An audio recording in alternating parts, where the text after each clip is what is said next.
Hello everyone and welcome to one of the nicer games that was played in yesterday's Esports World Cup. It's game 5 of the match Alireza Firouzja versus Arjun Erigaisi, and the match started not so great for Arjun. He lost the game, then second game was a draw, then he lost the game again, then the fourth game was a draw, and now he's in a situation where he has to win game 5 and 6 just in order to force Armageddon. So Alireza won both of his games with white. Now he gets the white pieces again. So not the best position for Arjun, but that usually means we're in for a treat of a game because, something has to happen in order, to win with black. And in terms of sort of what it reminds me of, it's something that happened 102 years ago in Copenhagen in a game between Friedrich Semisch and Aron Nimzovic. Nimzovic played his immortal, sort of famous immortal Zugzwang game that's been in every book, published in the last 100 years. So nowadays, too many games are being played in every format, like hundreds or millions of games are being played every day. So we're not going to use any titles like that, but it is, it does remind me of that, or the Alpha Zero versus Stockfish game in 2016, I believe, which was also deemed sort of an immortal Zugzwang game. But yeah, definitely has sort of the sense of that. So let's check it out. And also, this is rapid, 10 minutes plus 0 seconds increment. But yeah, so Alireza with white opens with pawn to d4, and we have knight to f6. Arjun goes for some sort of an Indian defense. We'll see what's it gonna be. Knight f3, e6, pawn to c4, and pawn to d5. Switching it back to the Queen's Gambit declined. Knight to c3 and knight to b to d7. The bottom end variation of the 3 knights of the Queen's Gambit declined, and bishop to f4. Now, bishop to g5 is still considered the main line, or queen c2, but bishop to f4 is a move that everyone plays nowadays, pretty much in every d4 opening, and bishop to b4. Not the most popular continuation, but there are some things that you have to worry about. For example, let's say you go d captures and c4, which is almost always considered the sharpest line. Let's say e3 and b5, which was played many times. You first give up this b5 pawn, and then you activate knight d5. You go after the bishop, also threaten knight bishop b4 check, as you already control the c3 square. Knight will go back. You're gonna pin the knight, and now something like a3. And after bishop captures, b captures. You don't really gain anything by capturing this pawn because white will just get a whole lot of development. So you can just capture on f4, let's say pawn captures, and you get a position like this, which is perfectly fine and has been played many times. But after bishop to f4, Arjun went for bishop to b4. It's a line that he already played in a very important tournament, or rather an event, against a very strong player. In 2023 FIDE World Cup, he played it against Pragnananda and defeated Pragnananda. And they continue in the same fashion. Pawn to e3, pawn to c5, and in that game, Prague played the bishop to e2, which is the second move, top move recommended by the engine. Here, Alireza goes pawn to a3, which is the top move recommended by the engine. Still not a new game, though. We have bishop captures on c3, b captures queen to a5, puts pressure on c3, queen c2 defending, and now there are a couple of games where d captures on c4 was played. Also, castles is a known move, but Arjun plays pawn to b6, and it is now as of move 9 that we have a completely new game. So let's see how Alireza goes about this. Obviously, you want to develop your bishop and castle king side, but he doesn't go in that direction right away. He first plays knight to d2, and to give you an example why. Let's say you just develop the bishop. Seems like a perfectly reasonable square for the bishop.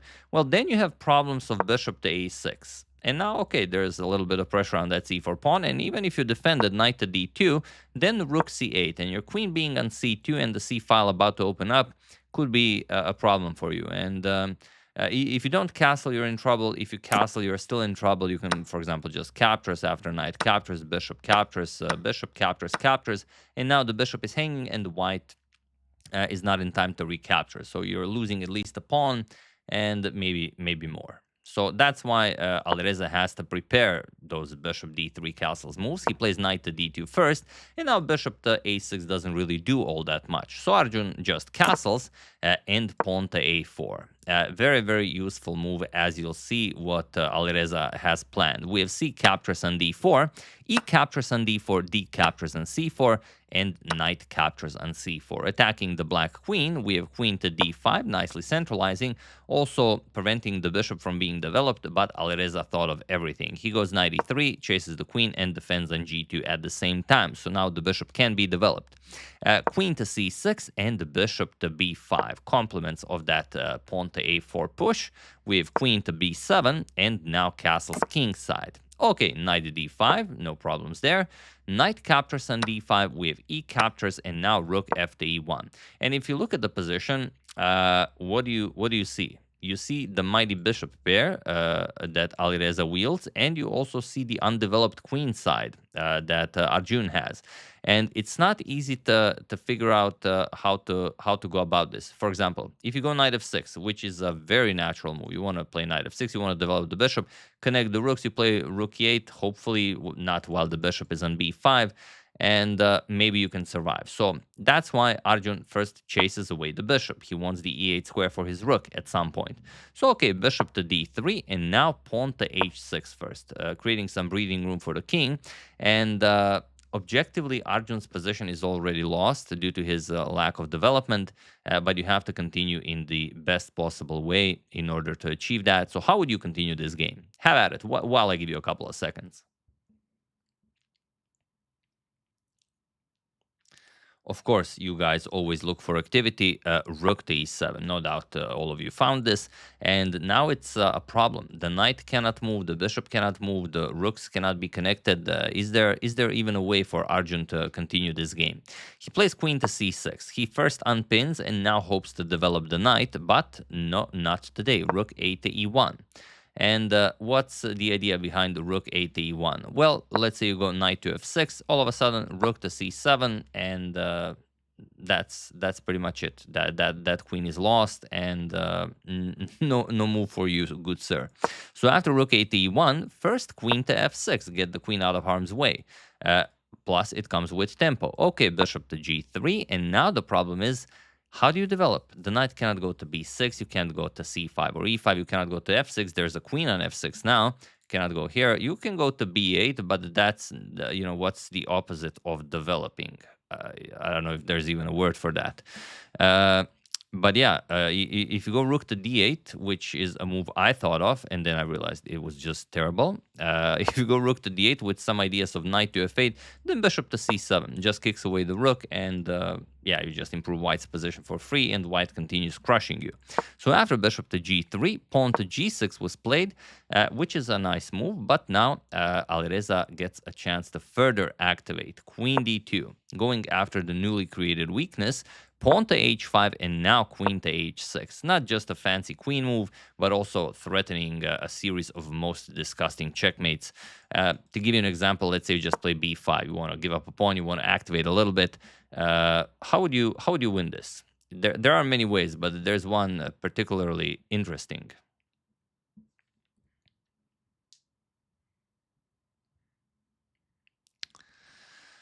So, no doubt you found the rook 1 to e6, but we're going to discuss that one a little bit later. Probably the one you found second was just rook captures, or we can even show it. You go rook to e6, and we can even show it now, and that's it. You resign.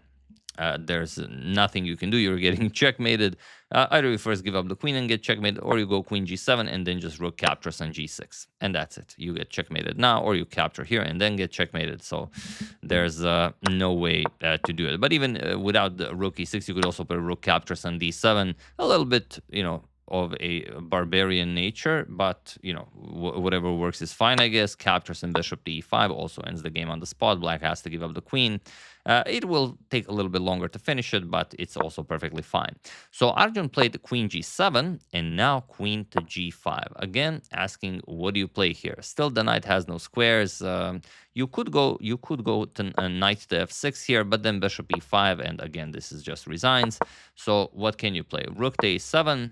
Okay, maybe activate a little bit, but still no moves for Arjun. Alireza just played pawn to h4, and he was in this position on move 26 that Arjun Erigaisi resigned the game, as there is nothing more to be done here. it's such a wonderful position for white, not for Arjun. That now you could even consider a move like rook d8, but the problem is you're just so tactically outplayed wherever you go that it doesn't work. For example, rook e8 check. Okay, we trade rooks and knight to f8. Seems like you've finished development and now you can develop the bishop, the knight, but bishop to e5. And again, not a lot for you to do here. Queen to h7, and now the oldest trick in the book, rook captures on f8. With check, king captures, and queen d8 will be checkmate, as our good friend the bishop covers the g7 square. So yeah, absolutely incredible how Alireza completely outplayed Arjun in a line that Arjun obviously knows very well. He defeated Pragnananda in classical in the World Cup of 2023, but it's how Alireza rolls. He just shows up and he obliterates everyone. Sometimes sometimes not. He's like a young Vasily Ivanchuk. Sometimes he plays weird moves. Sometimes he obliterates everyone. So we'll see how he does against Magnus Carlsen in the finals, as we will cover that match extensively.